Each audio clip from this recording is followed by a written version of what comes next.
You ask Tiger to solve. This deals with linear equations with one unknown. The final result is s equals -5. Let's solve it step by step. Isolate the s. Divide both sides by -12. Cancel out the negatives. Simplify the fraction. Move the negative sign from the denominator to the numerator. Find the greatest common factor of the numerator and denominator.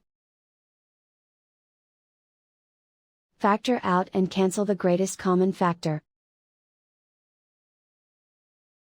And so the final result is s equals -5.